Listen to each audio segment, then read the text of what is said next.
The city of Paris was weeping, but from beneath the crimson awning of the café, the evening rain felt less like a nuisance and more like a private, velvet curtain drawn entirely around them.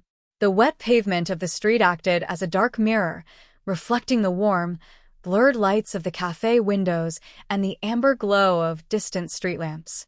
The air was thick with the scent of damp earth, roasted coffee beans, and the faint, sweet perfume of baking pastries. In the distance, rising above the classic Haussmann architecture, the Eiffel Tower stood as a subtle, blurred silhouette against the deepening twilight sky. At a small, round wooden table tucked into the corner of the terrace, Elara laughed softly. The sound was a quiet, melodic chime that cut through the low hum of jazz drifting from the open doorway of the café.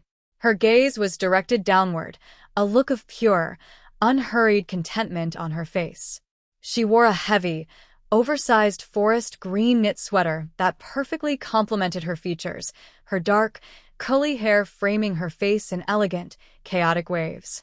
Across from her sat Liam, wearing a tailored charcoal jacket and sporting a light, neat beard. He offered a gentle, deeply affectionate smile. He wasn't watching the bustling Parisian street or the mesmerizing rain. His eyes were entirely captivated by her. He reached across the table, his hand finding hers, anchoring them in the present moment.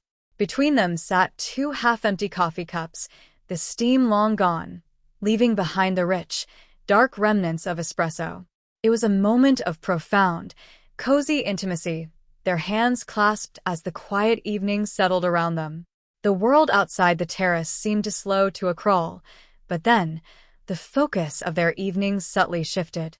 With a soft sigh, breaking the mesmerizing stillness of their shared gaze, Elara picked up the old book resting near her coffee cup. It was a battered volume she had insisted on buying from a bouquinist along the Seine earlier that afternoon, a collection of obscure 19th-century French poetry. The atmosphere enveloping them remained deeply romantic, moving at a slow, deliberate pace, and filled with a quiet, grounding joy. "I still can't believe the vendor let this go for only €3, she murmured, tracing the faded, gold-leafed lettering on the spine with her thumb. There is so much history in the weight of it alone. As Elara idly flipped through the fragile, yellowed pages, savoring the distinct, dusty smell of aged paper, she suddenly paused, her brow furrowing in confusion. She ran her fingers along the edge of the paper block. She noticed that some of the pages, tucked deeply within the center binding of the book, were sealed shut. It wasn't the natural, accidental sticking of moisture or time. It felt entirely deliberate, as if they had been carefully glued at the very edges to hide whatever lay between them. "Liam," she whispered, leaning forward slightly. "Look at this." "A printing error?" he asked, leaning closer, his practical mind immediately looking for a logical explanation. "No, feel the edges. It's intentional." Driven by an irresistible, magnetic impulse to uncover the book's secret, she pinched the corners of the sealed parchment. With a slight, almost hesitant tear, she opened them. The sharp sound of tearing paper was startlingly loud over the ambient noise of the cafe. As the pages finally parted, releasing a puff of trapped, century-old air, a complexly folded, aged paper slipped free from the binding and fell softly onto the wooden table. Their attention was instantly captured, their eyes locking onto the strange object. Liam slowly released her hand, the romantic spell of the evening breaking to make way for something entirely different. The general mood of the terrace shifted abruptly. The passive, comfortable love they had been sharing morphed seamlessly into an active, collective curiosity. The world outside the cafe faded away. They were no longer just lovers enjoying a beautiful view. They were now partners in a puzzle. With incredible care, treating the paper as if it might turn to ash, Liam unfolded it. It was not a forgotten poem or a discarded bookmark. The note contained a deeply complex coded message and a specific date, written in fading, elegant sepia ink. The text was a chaotic, dizzying mix of geometric symbols, astrological signs, and fragmented, archaic French words. Elara leaned over the document, her eyes darting across the strange characters. As someone deeply intuitive who possessed a profound love for literature and history, her mind immediately began searching for narrative patterns. She recognized the author's distinct stylistic flourishes. "Look at these symbols," she said, her voice dropping to a conspiratorial whisper, her heart beginning to race. "The crescent moon next to the weeping willow, and this specific date." She pointed a trembling finger at the bottom of the page. "November 14th, 1889. She gasped, her eyes widening as the pieces fell into place. She was the first to spot the code's connection to the poet's tragically misunderstood life. "Liam, that's the exact day the poet supposedly suffered a mental break and burned his final manuscript before disappearing from Paris entirely. Historians thought all his final works were reduced to ashes. This isn't just a note. It's a cipher. A map." Liam remained silent for a long moment. Without a word, he picked up his cold coffee cup, staring intensely at the white ceramic beneath it. "Elara," Liam said, his voice tight, laced with a sudden spike of adrenaline. He tilted the small ceramic dish toward the amber light of the cafe. "Look at this." There, faded but unmistakably deliberate, barely visible against the porcelain, was a tiny inked mark on the saucer that matched the code on the paper perfectly. Elara's breath hitched in her throat. She looked from the saucer to the centuries-old paper and finally into Liam's eyes. "A coincidence? Here? Now? At a random cafe in Paris?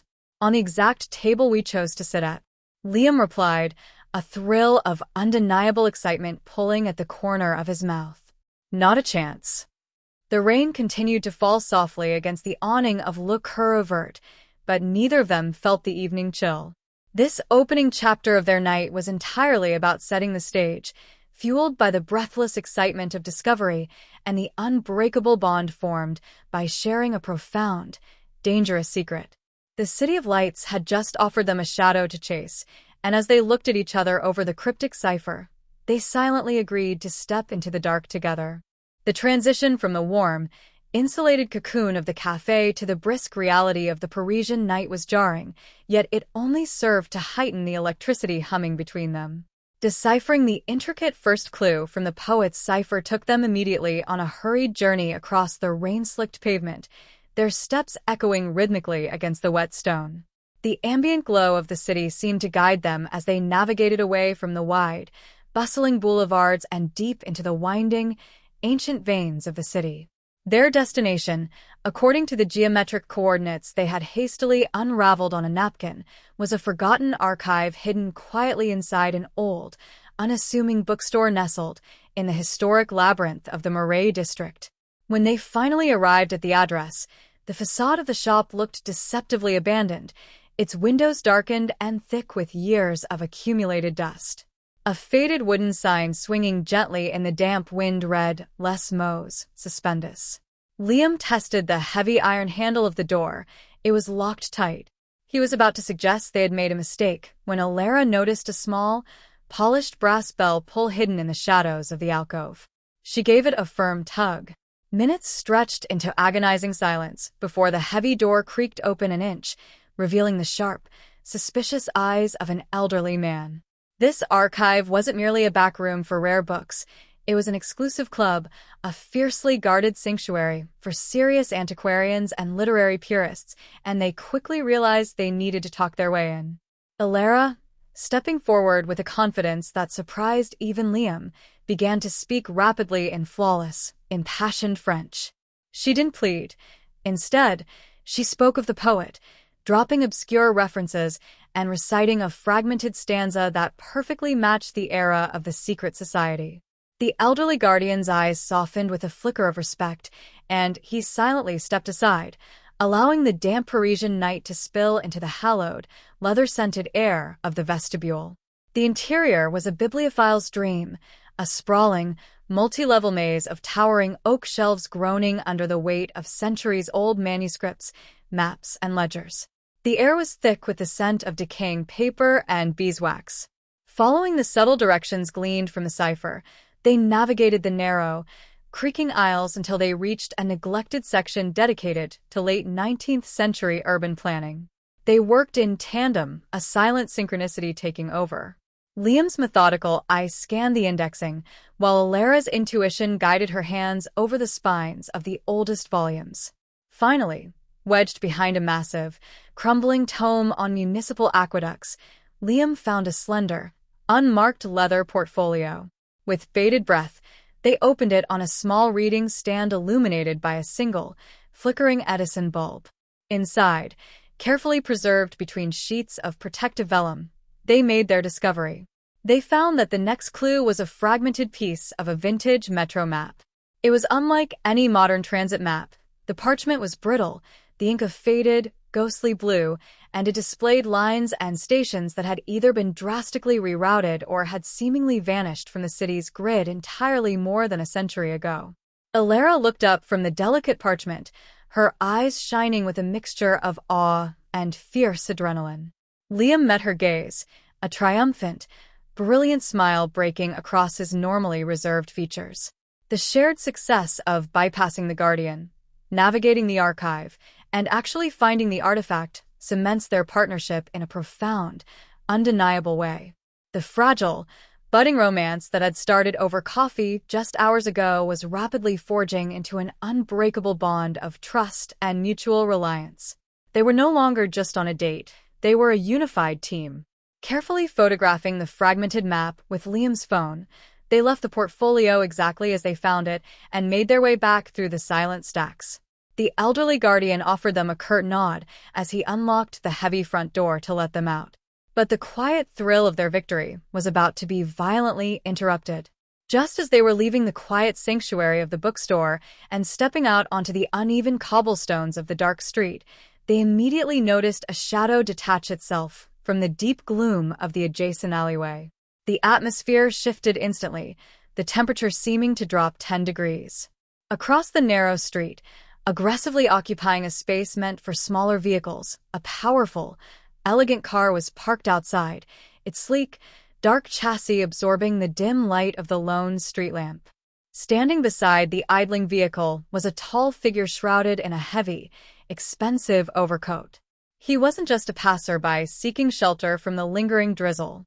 He was entirely focused on them. As the man reached up to adjust the collar of his coat, the street lamp caught a flash of metal on his hand. A man in a specific distinctive ring was watching them with a cold, calculating intensity. The ring was large, antique, and undeniably ominous, matching the predatory stillness of its owner. Liam instinctively stepped slightly in front of Elara, his hand moving to rest protectively on the small of her back. The academic thrill of uncovering a lost poet's secret vanished, replaced by a sudden, primal spike of fear. As the man with the heavy ring continued to stare them down through the misty rain, the first sense of danger is introduced to their journey, transforming their historical scavenger hunt into a high-stakes game of survival. They didn't run, but their pace down the cobblestone street was breathless and urgent. The heavy gaze of the man by the elegant car seemed to burn into their backs until they finally turned a sharp corner, losing themselves in a maze of narrow alleys. The adrenaline from the encounter fueled their determination to decipher the fragmented vintage metro map they had photographed. The faded blue lines didn't point to a station, but to a forgotten access grate hidden behind an overgrown patch of ivy in the 14th arrondissement. Prying the rusted grate open took all of Liam's strength. As it gave way with a harsh scrape of metal, a rush of cold, damp air smelling of crushed limestone, and old earth washed over them. This wasn't a curated museum experience. The map leads them to a non-public section of the catacombs. Slipping through the narrow opening, they descended a crumbling spiral staircase that seemed to spiral endlessly down into the belly of Paris. The darkness at the bottom was absolute, pressing against them like a physical weight. This is a gritty, claustrophobic adventure. Switching on the flashlights from their phones, the twin beams cut through the gloom, revealing walls lined not with neatly stacked bones, but with raw, jagged stone and the archaic, forgotten infrastructure of the city. They navigate narrow tunnels by flashlight, the beams bouncing off the low, arched ceilings. Water dripped rhythmically somewhere in the distance, echoing in the deafening silence. The deeper they went, the narrower the passages became, the ceiling pressing down until they had to stoop to move forward. Elara struggles with the enclosed space. The initial thrill of the chase began to curdle into a suffocating panic. Her breathing grew shallow and rapid, the walls feeling as if they were slowly closing in to crush her.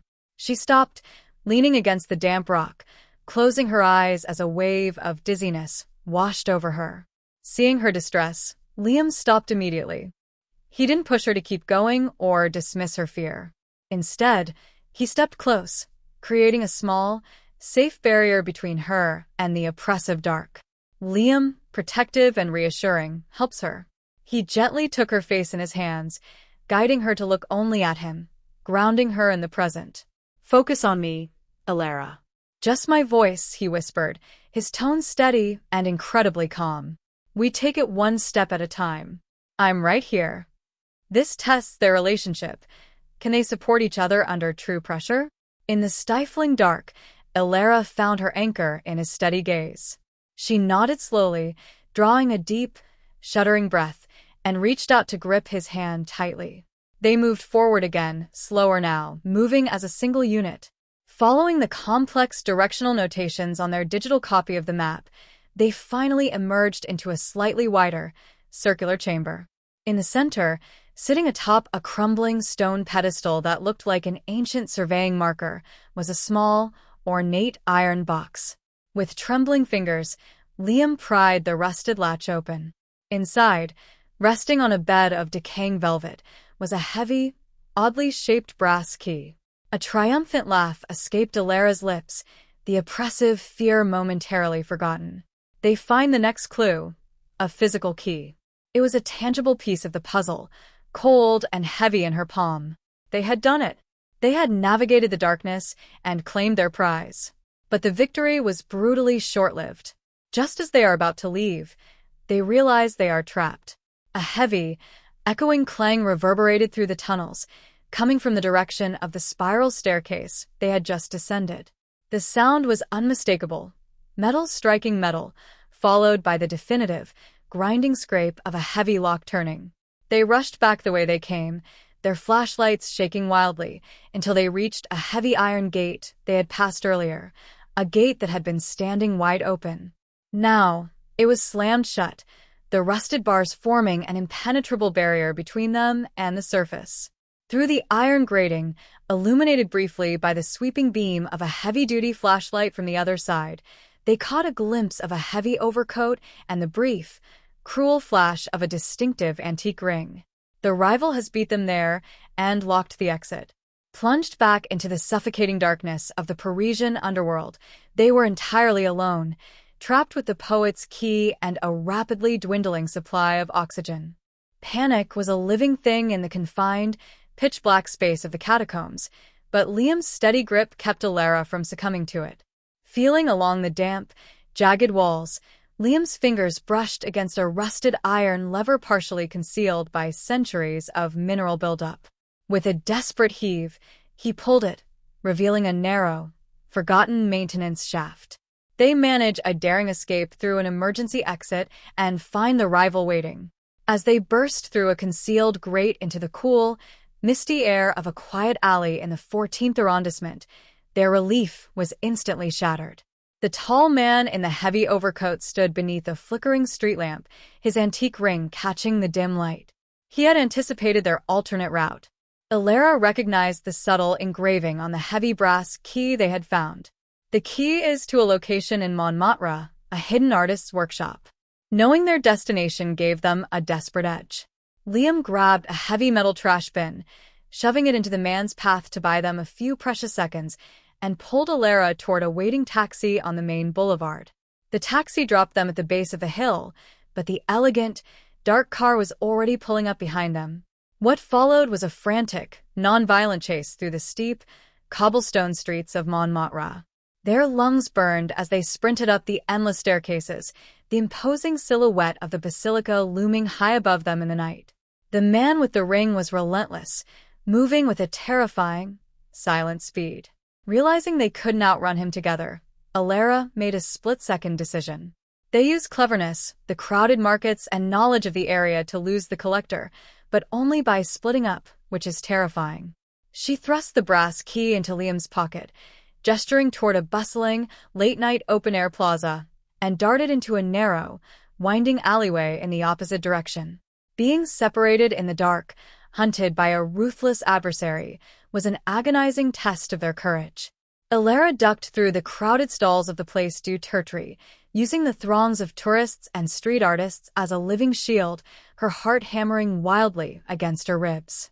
Liam, meanwhile, navigated the steep, lesser-known residential streets, using his athletic build to vault over low walls and slip through private courtyards, constantly checking over his shoulder for the flash of the antique ring. After what felt like an eternity of desperate maneuvering and silent prayers, the chase finally broke. They regroup at Cœur, traumatized but safe, the key still in hand. They found each other near the steps of the basilica, bathed in the ethereal white light of the floodlights.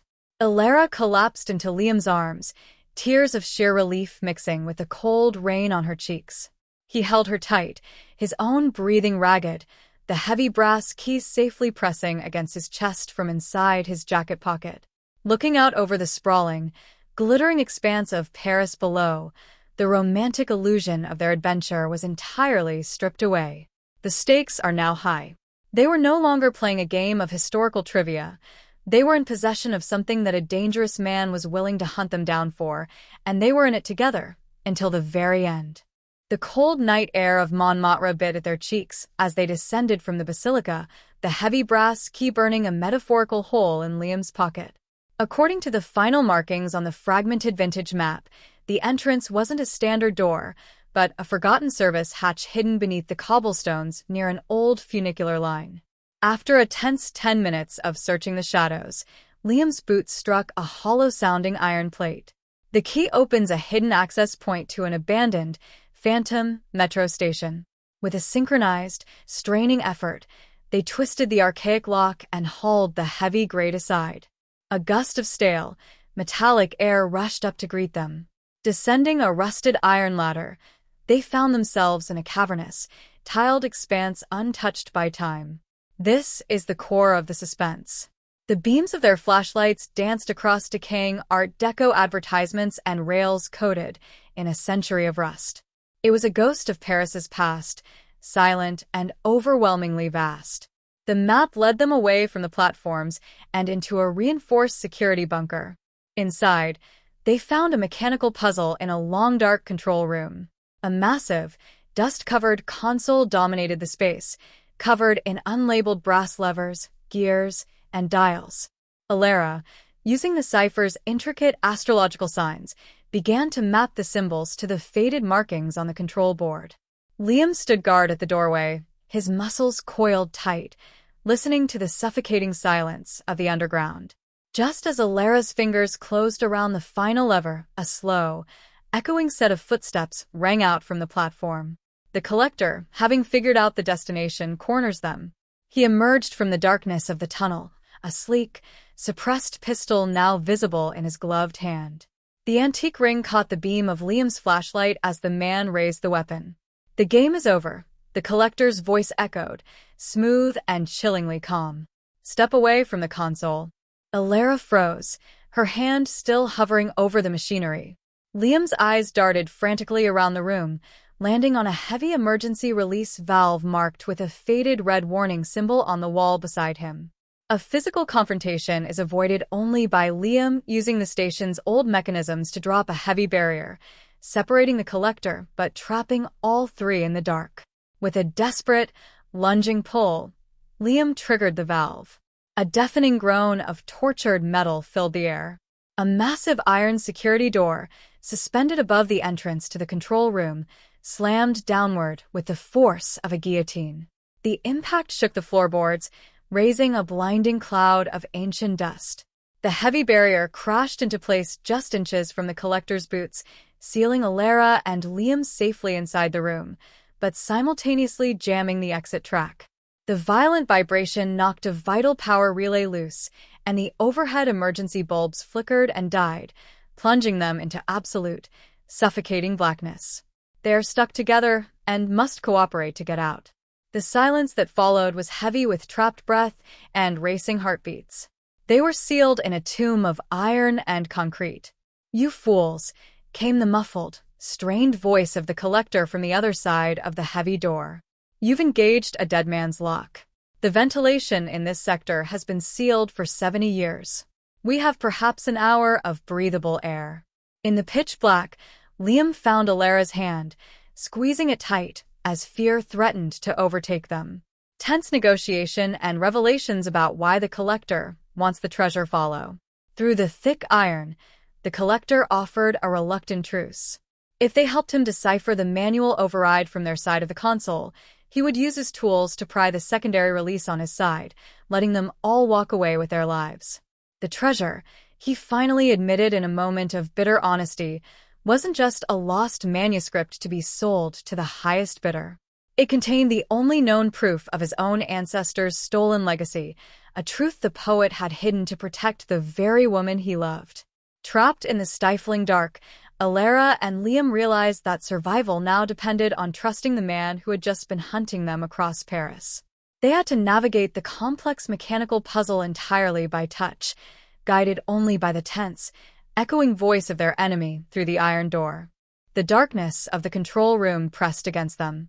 Trapped in a tomb beneath Paris after the iron door slammed shut, Elara and Liam moved their hands blindly over the console. Guided by the muffled voice of the collector through the iron barrier, it was a terrifying exercise in trust. Liam guided Elara's fingers over the cold brass levers, mapping the tactile sensations to the astrological cipher. "Turn the central dial," the collector's voice echoed, breathless and desperate. With a synchronized surge of effort, they wrenched the gears. A horrific shudder echoed through the floorboards, followed by the slow screech of the iron barrier inching upward. Fresh, cold air poured into the room. They scrambled beneath the rising door, gasping for breath alongside their former pursuer. But the puzzle had triggered one final mechanism. Deep within the shadows, a section of the tiled wall slid backward with a heavy click. Hidden within a dry alcove sat a heavy iron chest. Liam approached with caution, drawing the brass key from his pocket. The fit was perfect. The airtight seal hissed as they pulled the heavy lid back, revealing a meticulously wrapped bundle of preserved oilcloth. With trembling hands, Elara unwrapped the protective layers. Beneath lay a thick, immaculate stack of premium paper, bound by a faded blue ribbon. Liam aimed his flashlight at the top pages. Elara began to read the text aloud, her voice a reverent whisper echoing in the cavernous station. These were not the chaotic scribblings of a broken mind, but the profound outpouring of a soul anchored in love. The emotional letters detailed clandestine meetings and a profound connection that defied the tragic narrative historians had woven for a century. The poet hadn't destroyed his final masterpiece. He had hidden it to protect the woman he loved from Parisian high society. As she read a stunning sonnet dedicated to an eternal bond, Elara felt Liam's hand gently wrap around her waist. The ruthless collector stood a few paces away, his face pale and shocked. He stared at the priceless letters, realizing his infamous ancestor wasn't a victim of theft, but a noble guardian of this secret. The silence stretched between them, thick with historical truth. The collector broke the quiet, his voice trembling. "I will give you 2 million euros for that entire bundle right now," he stated, producing a black leather checkbook. "No one ever needs to know we were here. You walk away rich, and my family reclaims its untarnished history." Elara looked down at the priceless pages, then up to meet Liam's gaze. The sum was staggering. But as Liam looked into her dark eyes, he didn't see greed. He saw the same fiercely protective spark he felt in his own chest. This was tangible proof that selfless love existed. Liam shook his head, stepping firmly between Elara and the dangerous man. "Some things," Liam said with absolute finality, "are worth infinitely more than money.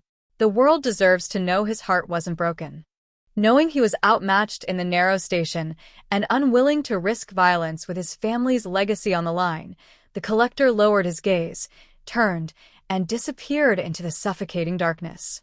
Elara and Liam carefully repacked the manuscript, navigated the endless maze of the station, and emerged triumphantly back into the misty dawn of Paris.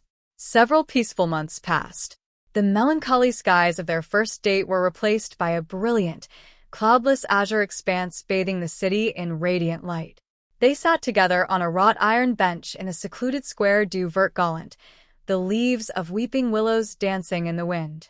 Elara wore a light summer dress, while Liam had his arm draped comfortably over her shoulders. They held a beautifully embossed envelope bearing the wax seal of the Musée Carnavalet. Inside was a formal letter of gratitude from the chief curator, confirming the authenticity of the manuscript and detailing the upcoming exhibition dedicated to the poet's true story.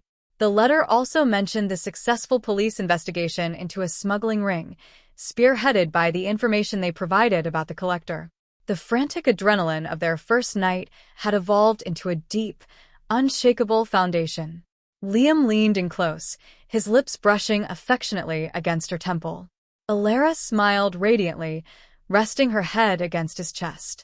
Watching the colorful boats glide down the sunlit Seine, they knew with absolute certainty that their own grand adventure was only just beginning.